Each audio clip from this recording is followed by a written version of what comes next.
Movember is an independent global charity started in 2003 in Australia by Travis Garoni and Luke Slattery. These were just two friends, but today, Movember is a movement with 4 million men on board. It has been the reason for the sprouting of millions of mustaches around the world during the month of November each year. Most men, as they are called, raise vital funds and awareness for prostate cancer, testicular cancer, and mental health. Here in the UK, Movember just won the heart of Colin Jackson, a 3-time world champion. Hi guys, this is Colin Jackson and I am very pleased to announce that this year I am participating in Movember as team captain of the Maurice Lacroix UK team. Now I am looking to assemble the best team ever, so I'm inviting you to join me. Now if you do that, you have the opportunity of course of getting involved for a very good cause, but also the opportunity to win this very special limited edition Maurice Lacroix Pontus S watch, and I will be presenting it to you over lunch. So come on guys, your time is now. Join me and grow that tash. According to UK prostate cancer, 1 in 4 black men get prostate cancer. Here in the UK, 250,000 men are living with it. There's no known reason for that, and intensive research is being conducted to find out why. Testicular cancer is relatively uncommon. It accounts to just 1% to all other types of cancers that affect men. Here in the UK, just around 3,000 people annually get it. Another serious problem affecting men's health is mental illness. Globally, it's estimated 1 in 4 men end up with mental disorder. World Health Organization is telling us that the cost to cure mental illness has gone up to $2.5 trillion. The seriousness of the problem is attracting influential men from around the world, and therefore people like Colin Jackson from the UK wants to do something about it. I would love to speak to him to understand what really attracted him into this particular campaign. We embark on a journey to find out what has been happening.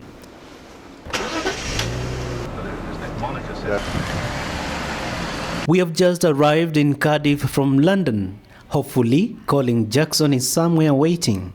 We will be meeting here at the Village Hotel, not far from Cardiff City, but it's located in a quiet and beautiful location. Oh, Jackson got a good one. It's Jackson in the first hurdle. Also going well is Pierce and Jarrett.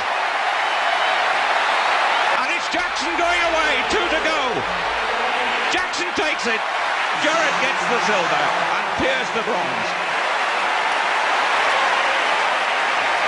12.91, a new championship record, and I make that a new world record for Colin Jackson. Congratulations, you've done great. I mean, sports world cannot really be what it is without your major contribution. Thank you. So congratulations to you. Let's just take us a quick journey about your sporting career. I think I was lucky enough that I worked very hard in my sporting career from a very young age, and I came quite good at the hurdles event very young.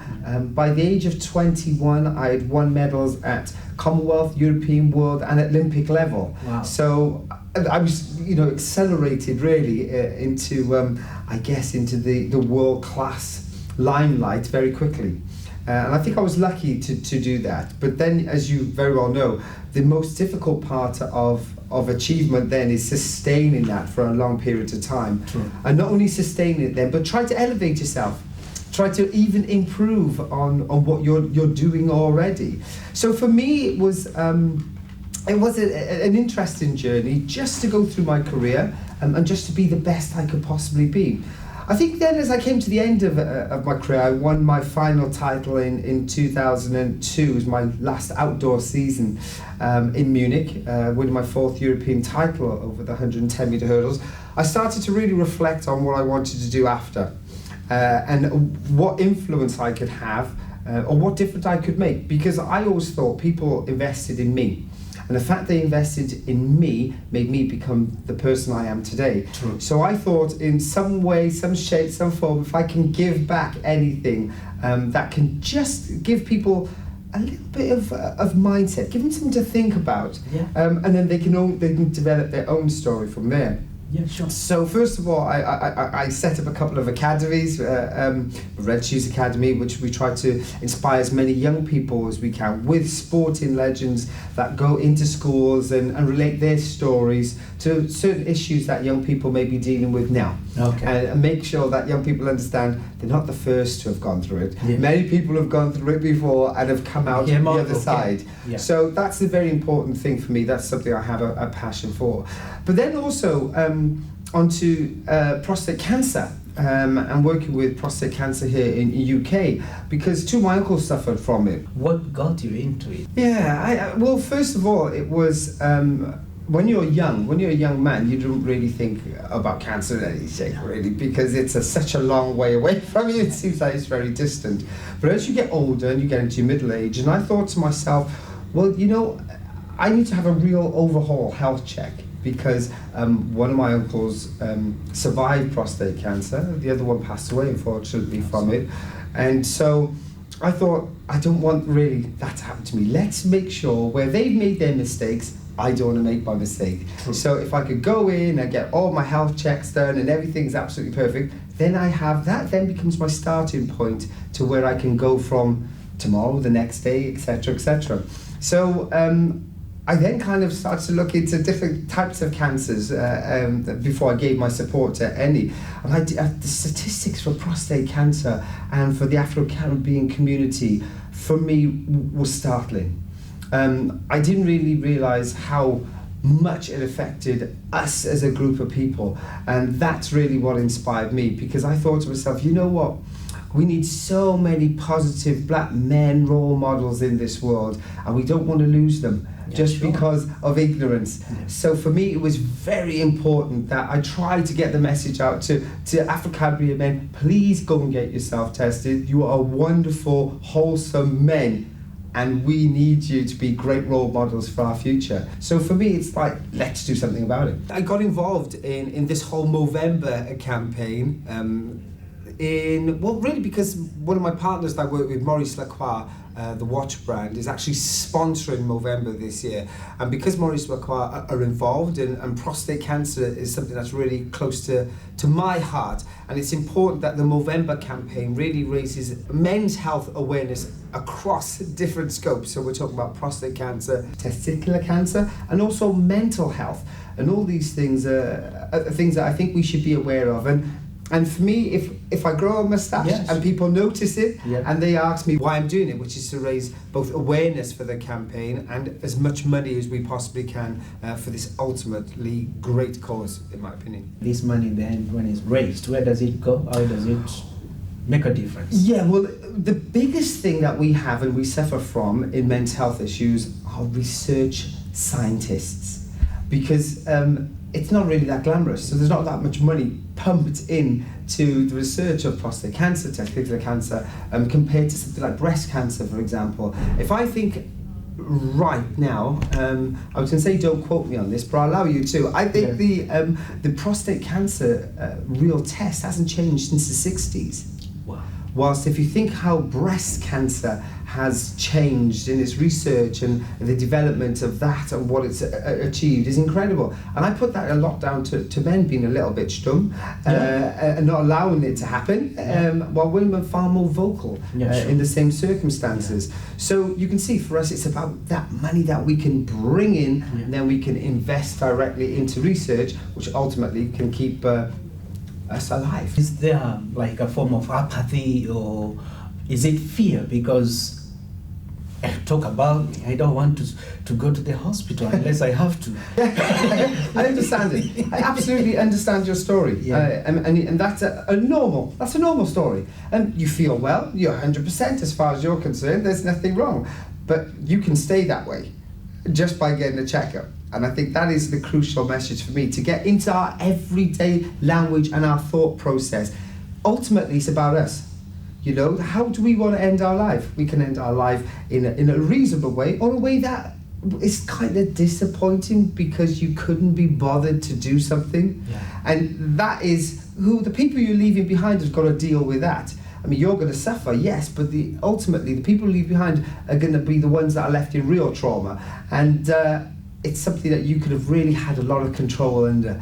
So if you think if you can control something by just simply going to the doctor and getting yourself checked up, then do it. That's my mentality. But the reality is, my uncle who got checked out and spoke to my mother about it ended up surviving. The one who kept silent died, and there was no reason for him to die because he would have recognised symptoms a long time ago before anything's done. So he should, as soon as he spotted anything, get out there, get himself checked up.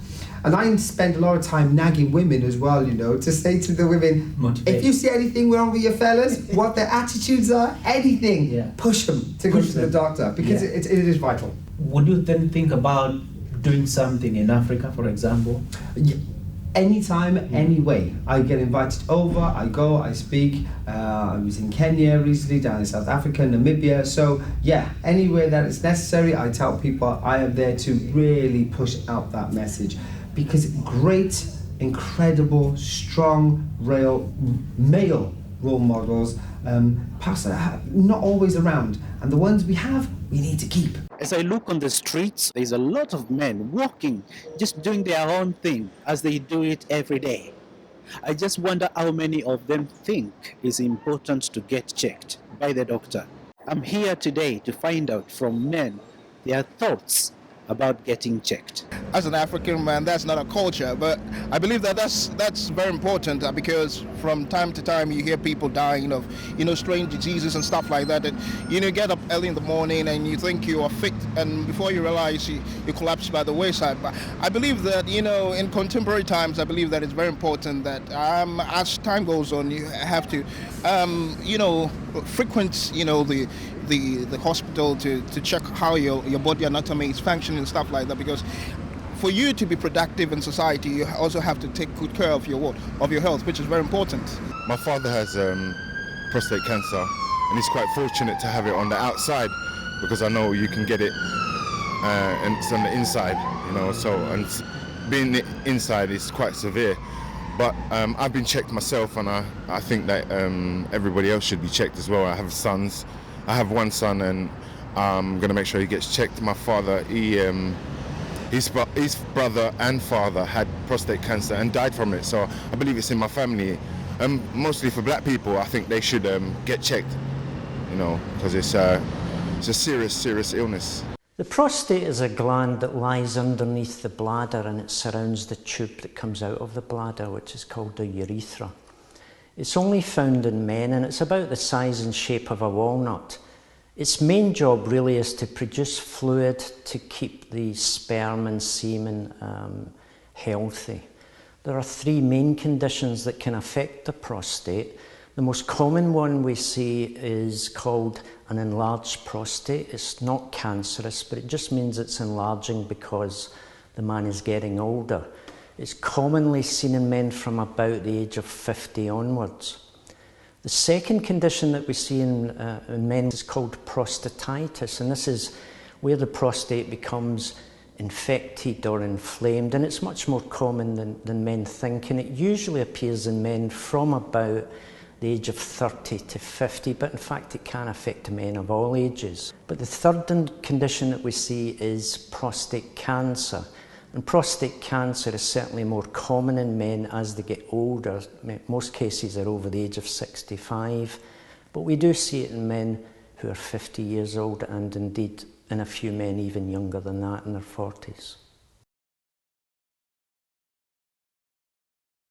I'm a nurse, and for the last 25 years I've been concentrating a lot of my work on the black and ethnic minority communities, but for the last 10 years I've worked for the Prostate Cancer UK, and we have a program within this charity targeting African Caribbean men because of the high risk of prostate cancer. Just to clarify, is it true that more Afro-Caribbean men are more victims than any other community? 1 in 4 black men will be diagnosed with prostate cancer in their lifetime. compared to 1 in 8 men of white or Asian origin who will be diagnosed. So you see, the incidence is far higher among the black community. Do we know the reason for that? We don't have the exact reason, but some studies suggest that perhaps there's a genetic link. If you look at the slave trade or the transatlantic slave trade, the people that were taken to the colonies in the Caribbean and America, their incident prostate cancer are very high. And if you look where the parts of Africa they come from, West Africa in particular, the incidence of prostate cancer is very high. So there appears to be a genetic link, but we need to do more research to get the conclusive evidence. And that's why what your charity is currently engaged on, doing a lot of research to find out these important answers. Yes, we are.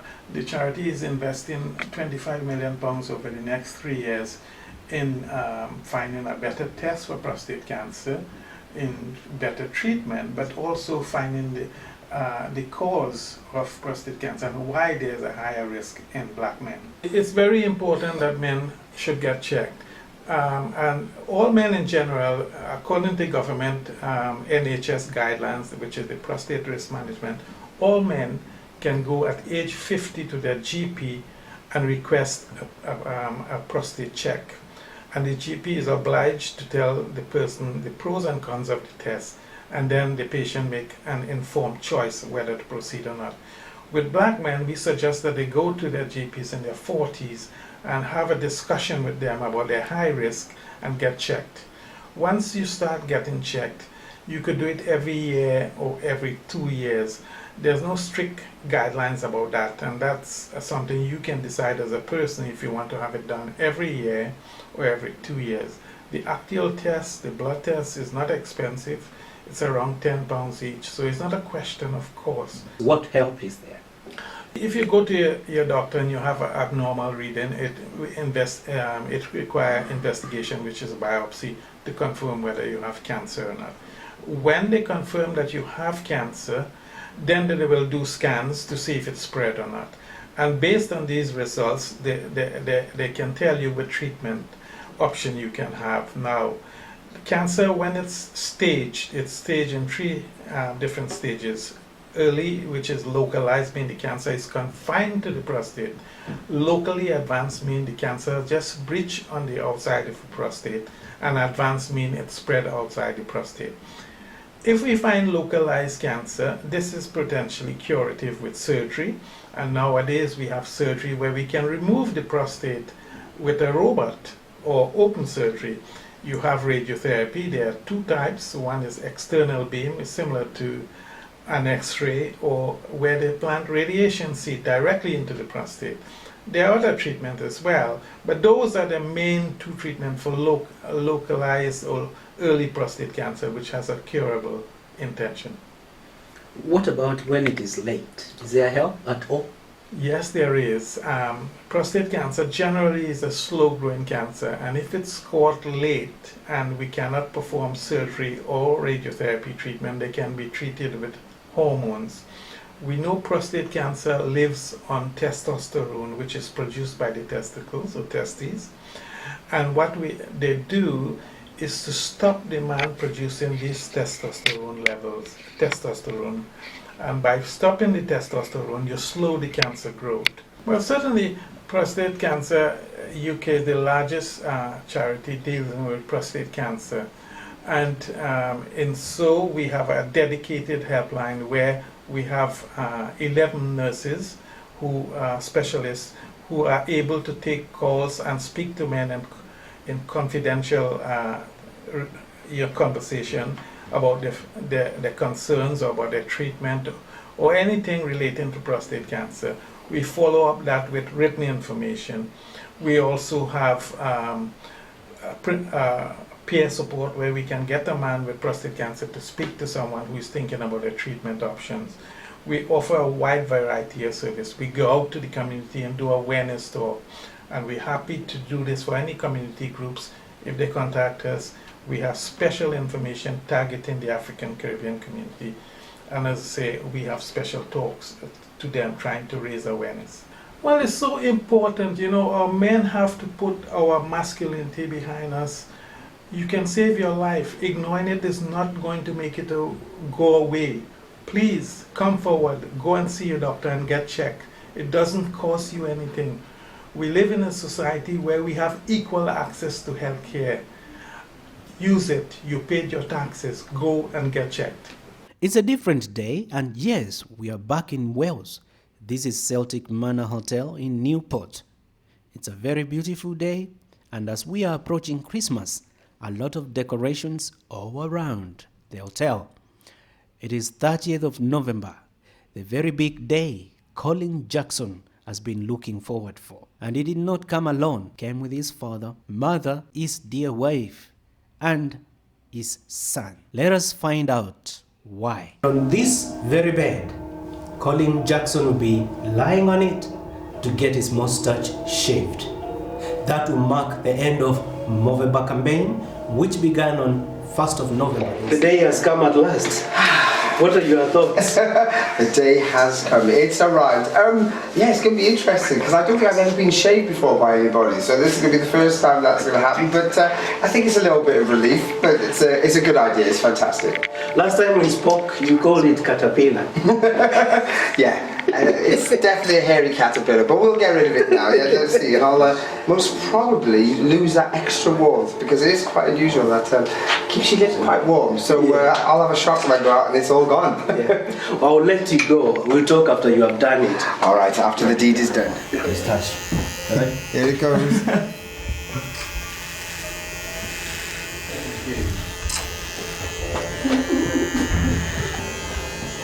It's kind of like going to the dentist. Yeah. Yeah, it does, right? Yeah. And I'm like, how do you Not painful. Yeah, that was painful. But yeah, I was like, oh, The weird sort of feeling, it's like the isn't dentist. The noise, you know, the This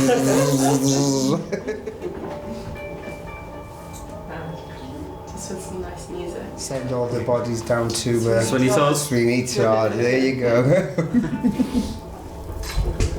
You have a likeness to him.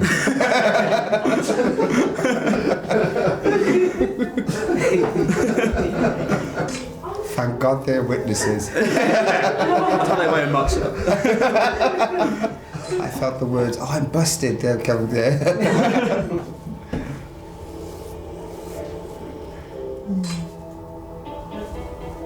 If the price is right, you'd find your way. See, I've denied it.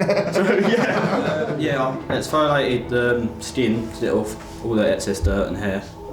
And now I've just put a hot towel to open the pores, so it helps shave a lot easier and smoother. And at the end you put a cold towel on to close the pores. So a lot of blokes shave for a shower, and actually you should shave straight after, when your pores are still open. Oh, that feels nice now.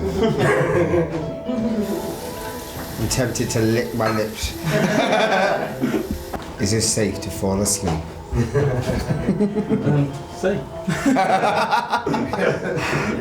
Yeah, it's kind of like, you see, you may never wake up. Say that way for me. Yeah, I shaved a few people at the start for Movember for charity, for media. And one would come in and someone put his name down. And he literally said, look, I can't grow a moustache, there's no point in being here. And when I looked at his face, he's like, actually, you're right. Yeah.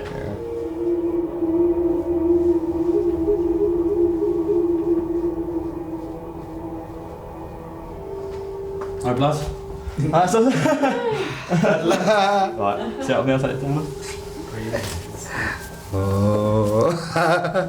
Check 2 seconds now. And we'll take Hey! He's back! He's back. Fantastic job. I recognise him. Cheers, man. Very welcome, my pleasure. How does it feel at last? Oh, I feel like my old self. No, it's fantastic. It feels a little bit cold on my top lip. I must admit, I wasn't expected to feel so cold. But yeah, Yeah, I'm pleased with that job. Yeah. Are you gonna miss your mustache? I don't think so. I think I can wait 12 months, I think, before it needs to grow again. So, but so far, so good. I'm pleased. I know all those 30 days since the 1st of November, when you never had a mustache before, probably every day was a temptation to get rid of it. How did you survive? Well, it's interesting because, you know, when you're first growing the moustache, about day 2 or 3, you could really shave it again if you really wanted to, and nobody would notice. But I had to see that temptation and just wait for it to grow. And as soon as it started getting a little bit thicker, I was really surprised how thick it went so quickly. But it was fun. It was fun. Big sacrifice. All for what? Yeah, I said a big sacrifice. I sacrificed my face. Yeah, but of a very good cause. You know, Movember itself, what it does, what it brings to the awareness of the general public of why we're doing this thing is, to me, is a real personal deal. So it was a tiny sacrifice for me in reality. So I'm very pleased that I did it, but I'm also pleased that it's over. Mustache gone, but there's a cause which you embarked on, that journey. I mean, how does it carry on? Well, the journey will never finish for me. I'll still raise a lot of money and awareness I possibly can for Prostate Cancer UK. That's the big charity that I work with in men's health. So for me, it's really important that we keep that awareness growing and wait for the next initiative. What could it be? Only time will tell. Will you spot a mustache again come November next year? Possibly I will. Possibly I will sprout another one next year. But let's see. I'm pretty sure if they ask, I don't think I'll resist. Great moment to see the end of this. The end. All over. It's gone. New Colin.